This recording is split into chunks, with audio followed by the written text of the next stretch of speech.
नमस्कार। 3 अगस्त की current affair के साथ एजुकेशन फेयर में आपका स्वागत करता हूं। बात करते हैं आज के महत्वपूर्ण प्रश्नों की। तो उससे पहले हम देखते हैं पिछले महीने के 10 महत्वपूर्ण प्रश्नों को। तो पहला प्रश्न है, WHO ने किस देश को आधिकारिक रूप से अलग हुआ है? डिजिटल हार्ट पोर्टल किस देश ने लॉन्च किया है? चेचक और खसरे से कौन से देश मुक्त हुए हैं? किस राज्य ने भारत की सबसे बड़ी तितली पाई गई है? KVIC ने मास्क की कीमत क्या रखी है? बाजार कर्ज के मामले पर कौन सा देश शीर्ष पर रहा है? और स्क्वाश प्लेयर रानेम एलवेली ने संन्यास लिया है, वह किस देश की हैं? गूगल करंट किसने लॉन्च किया है? और वान कर्मण अवार्ड से किसे सम्मानित किया गया है? AIBA में पहले स्थान पर कौन रहा है? AIBA all India boxing association में पहले स्थान पर कौन रहा है? तो चलिए देखते हैं आज के महत्वपूर्ण प्रश्नों की, और इन सभी प्रश्नों के उत्तर मैं वीडियो के अंत में दूंगा। तो पहला प्रश्न है, हाल ही में अमर सिंह का निधन हुआ, वह क्या थे? देखिए, अमर सिंह अभी जो पूर्व सपा नेता थे, उनका हाल ही में निधन हो गया। वो क्या थे? एक राज्यसभा सांसद थे, और उनका जो अभी इस सिंगापुर में इलाज के दौरान निधन हो गया है। और अगर इनके बारे में बात करें तो 2 फरवरी 2010 को जो वर्तमान मुख्यमंत्री थे मुलायम सिंह यादव जी, इन्होंने इनको पार्टी से निष्कासित कर दिया था। और उसके बाद 2016 में इनकी पार्टी में पुनः वापसी होती है, और ये जो राज्यसभा के लिए चुने जाते हैं, और उसके बाद में पार्टी के महासचिव भी बना दिए जाते हैं। तो इनके बारे में इतना ही याद रखिएगा। अगले प्रश्न की तरफ चलते हैं। Affordable rent housing complex pack affordable rental housing complex pack को किसने रिलीज़ किया है? तो इसको रिलीज़ किया है हरदीप सिंह पुरी ने, जो हमारे आवास एवं शहरी मामलों के राज्य मंत्री हैं, स्वतंत्र प्रभार। इन्होंने जो है affordable rental housing complex pack को रिलीज़ किया है।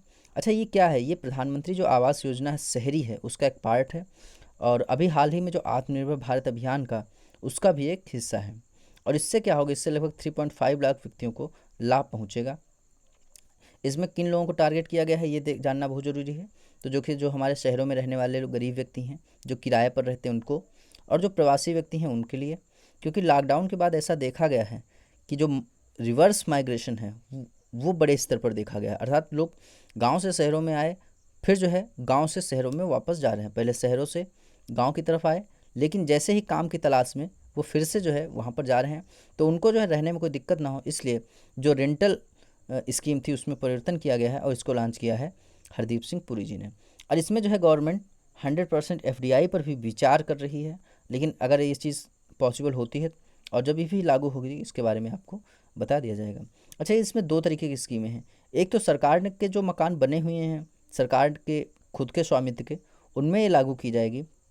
और दूसरा जो है, जो प्राइवेट प्लेयर्स हैं, जो प्राइवेट मकान हैं, उनमें भी रखने के लिए इस तरीके की योजनाओं का किया गया जाएगा। और इसमें जो है ये कितने वर्ष के लिए होगा? तो ये 25 वर्षों के लिए किया जा रहा है। अगले प्रश्न की तरफ चलते हैं। तो जितेंद्र सिंह ने PMGSY 2 को कहाँ वर्चुअल माध्यम से संचालित किया है? तो पहले इसको जान लेते हैं। PMGSY प्रधानमंत्री ग्राम सड़क योजना 2, इसको संचालित किया है जम्मू कश्मीर में। अभी हाल ही में जितेंद्र सिंह ने इसको जम्मू कश्मीर में लॉन्च किया है। और लगभग इसमें जो है, देखिए, जब से आर्टिकल 370 हटा था 5 अगस्त 2019 को, उसके बाद में 31 अक्टूबर 2019 को उसको डिवाइड किया गया जम्मू कश्मीर और लद्दाख में। और उसके बाद में वहाँ पर जो वर्क है उसमें तेज़ी आई है। और ये जो किया गया है, ये एक वर्चुअल माध्यम से किया गया है, इसको उद्घाटन किया गया है। और इसमें 175 करोड़ की योजनाओं को शामिल किया गया है। अभी उसमें जितेंद्र सिंह जी ने ये भी बताया है कि जो हिमाचल प्रदेश के बाद दूसरे स्थान पर प्रधानमंत्री ग्राम सड़क योजना में कार्य करने में जम्मू कश्मीर है। पहले स्थान पर कौन है? हिमाचल प्रदेश, और दूसरे स्थान पर है जम्मू कश्मीर। अगर हम बात करें इसकी प्रधानमंत्री ग्राम सड़क योजना की, तो इसको प्रारंभ किया गया था 25 दिसंबर 2000 को बाई अटल बिहारी वाजपेयी।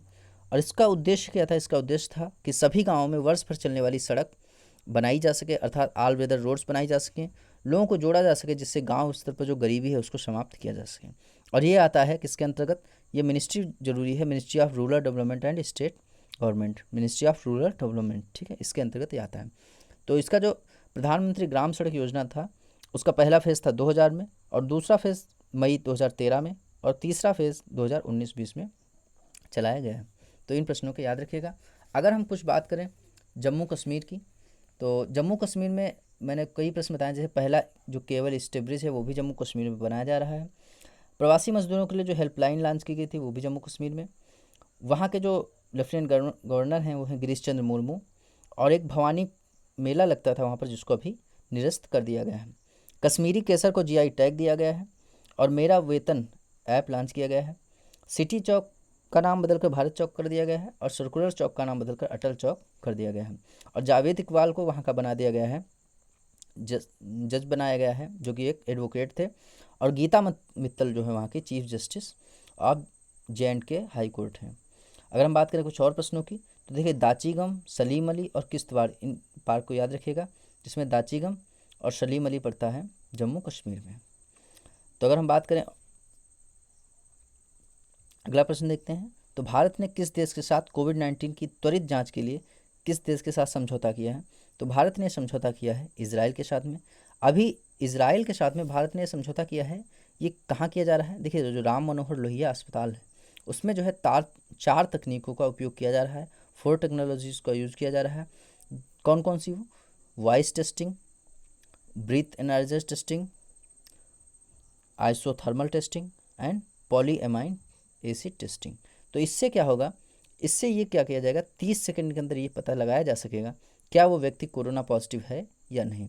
तो अच्छा, वॉइस टेस्टिंग से कैसे पता लगाया जाएगा? तो पहले वॉइस टेस्टिंग के बारे में देखते हैं। तो वॉइस टेस्ट जो आर्टिफिशियल इंटेलिजेंस है उसके माध्यम से जो आपकी वॉइस है उसमें क्या परिवर्तन हुआ ये पता लगाया जा सकेगा। और इसके द्वारा पता लगाया जा सकेगा क्या उसमें वायरस का कुछ संक्रमण है या नहीं है। दूसरा है ब्रीथ एनालाइजर टेस्टिंग। इसके द्वारा क्या किया जाएगा, किसी ट्यूब में आप फूकेंगे और उस ट्यूब में जो है जो टेट्राहर्ट्ज वेव होती हैं उससे पता लगाया जा सकेगा कि क्या आपके अंदर वायरस है या नहीं है। जो आइसोथर्मल टेस्टिंग है, आइसोथर्मल टेस्टिंग के माध्यम से ये पता लगाया जाएगा कि जो सलाइवा है आपका, जो लार है, उसमें कोई वायरस का सैंपल है या नहीं है। और बात करते हैं पॉलीअमाइड एसिड टेस्टिंग की, तो इससे ये पता लगाया जाएगा कि कोविड-19 से रिलेटेड जो है जो प्रोटीन होती है, क्योंकि हम सब जानते हैं जो कोविड-19 होती है उसमें एक प्रकार की प्रोटीन होती है जो कि उसके जो हमारे शरीर के अंदर क्रिया करने के लिए इसको तोड़ते हैं और ये जो है उसमें सम्मिलित हो जाती है। तो उसको जो है जो प्रोटीन होगा उसको आइसोलेट कर दिया जाएगा, उसको अलग कर लिया जाएगा। अच्छा, इसको बना कौन रहा है? तो इसको बना रहा है DDR&D ऑफ इज़राइल, अर्थात directorate of defence research and development Israel, इसके द्वारा। और अपने देश का DRDO defence research development organisation, और CSIR counselling of scientific industrial research, और PSA प्रिंसिपल साइंटिफिक एडवाइज़र, इसके द्वारा ये सहयोग से बनाया जा रहा है। लेकिन इन सबको जो कोऑर्डिनेट कर रहा है, इन सबको कोऑर्डिनेट कर रहा है फॉरेन अफेयर्स, कौन से? इजराइल और इंडिया के, जो हमारे विदेश मंत्रालय है इजराइल और इंडिया का, वो इसको जो है कोऑर्डिनेट कर रहा है। अगला प्रश्न देखते हैं।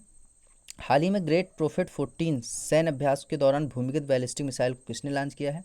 तो इसको लॉन्च किया है ईरान ने। तो ये लॉन्च किया गया है ईरान के द्वारा। ईरान की बात करें तो इसकी देखिए राजधानी है तेहरान, और यहाँ के प्रेसिडेंट हैं हसन रूहानी। और यहाँ की जो करेंसी थी वो थी रियाल, अब चेंज होकर हो गई है तोमान। तो इसे याद रखिएगा, पहले करेंसी थी रियाल, अब हो गई तोमान। अगर हम बात करें ईरान के बारे में और, तो इसने जो है अपने पहले सैन्य उपग्रह को अभी सफलतापूर्वक लॉन्च किया था। और ईरान में जो है भारत एक चाबहार पोर्ट बना रहा है जो लगभग कंप्लीट होने के कगार पर है। और अभी हाल में न्यूज़ रहा था चाबहार रेल परियोजना, जिसको जो है ईरान कुछ समय के लिए कैंसिल करने पर का विवाद सामने आया था। और $400 बिलियन को जो है इन्वेस्ट कर रहा है चीन, कहाँ? ईरान में। ठीक है, तो अगला प्रश्न देखते हैं। किसने security and point threat report विकसित की है? तो इसको विकसित किया है माइक्रोसॉफ्ट ने। तो ये इसमें क्या होगा, इसमें भारत को जो है पिछले साल की उच्चतम जो क्रिप्टो करेंसी थी उसके जो है माइनिंग अकाउंट के लिए, उसके इनकाउंटर के लिए ये जो है इस लिस्ट में रखा गया है। और अगर हम बात करें माइक्रोसॉफ्ट की, तो इसके CEO हैं सत्या नडेला, और इसकी स्थापना की थी Bill Gates and Paul Allen ने, और इसका हेडक्वार्टर है वाशिंगटन DC में। एक नाम याद रखिएगा, नवतेज बल, और ये क्या है? माइक्रोसॉफ्ट इंडिया के CEO हैं। ठीक है, माइक्रोसॉफ्ट इंडिया के CEO हैं। किस राज्य ने अपने 3 मेट्रो स्टेशनों का नाम बदल दिया है? तो इसको बदल दिया है तमिलनाडु ने। और तमिलनाडु ने 3 स्टेशनों का नाम जो है मेट्रो स्टेशनों का अपने वहाँ के जो CM हैं, जो मुख्यमंत्री हैं, उनके नाम पर रख दिया है। अगर हम बात करें और तमिलनाडु के, तो इस यहाँ पर जो है मोदी किचन प्रारंभ किया गया था, और ये याद रखिएगा। कुछ और प्रश्नों की बात करें तमिलनाडु के, तो देखिए जो बाजारी कर्ज मामले थे उसमें जो है तमिलनाडु पहले स्थान पर रहा था। वर्ल्ड बैंक ने इसको जो है $250 मिलियन की आवासीय योजनाओं के लिए दिया था, और शीर्ष मछली उत्पादन में भी तमिलनाडु शीर्ष पर रहा है। तो इन प्रश्नों को याद रखिएगा। अगले प्रश्न की तरफ चलते हैं। देश के ने भारत के साथ पारंपरिक चिकित्सा और होम्योपैथिक में सहयोग के लिए समझौता किया है। तो ये किया है जिम्बाब्वे ने। जिम्बाब्वे ने भारत के साथ में जो पारंपरिक चिकित्सा और होम्योपैथी है उसके साथ में समझौता करने का फैसला किया है। अब ये दोनों देश जो है, जो पारंपरिक चिकित्सा है और होम्योपैथी है, उसमें एक साथ कार्य करेंगे, और उसमें जो है किस तरीके से सहयोग कर सकते हैं एक दूसरे का, वो किया जाएगा। शोध रिसर्च भी किया जाएगा।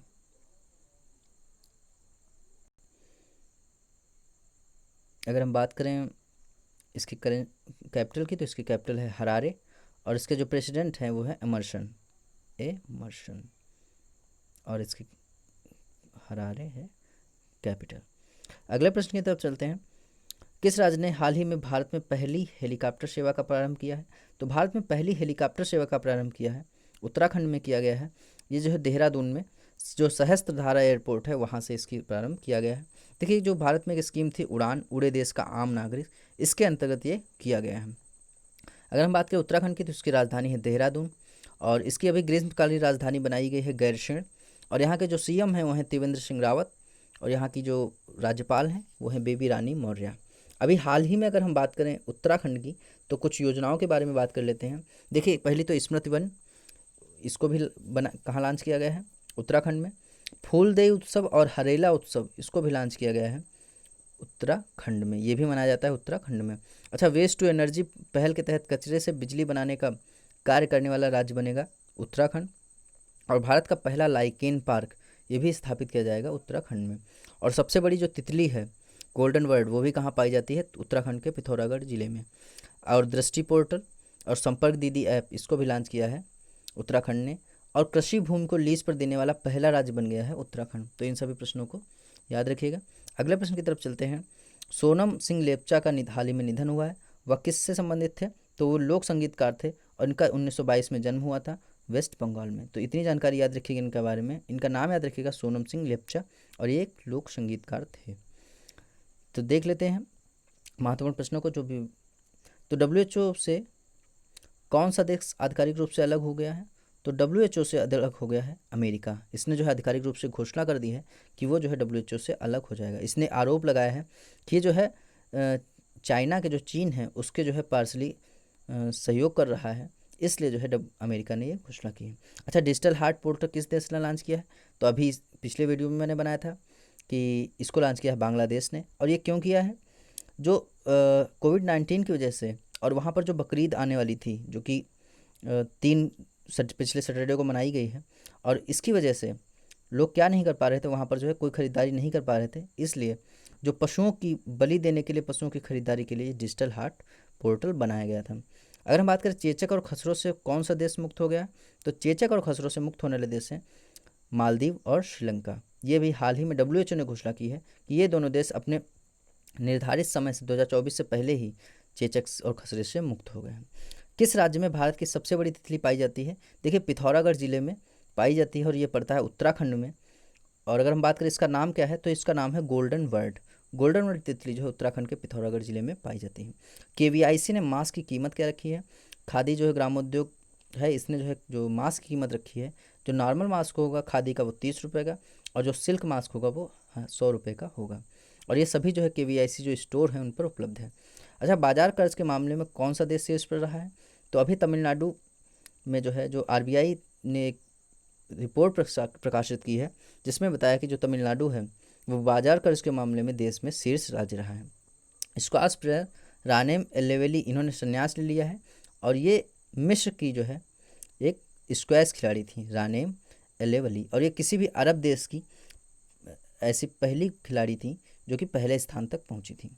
बात करें गूगल करंट किसने लॉन्च किया है? देखिए जो गूगल करंट है इसको लॉन्च किया है गूगल ने,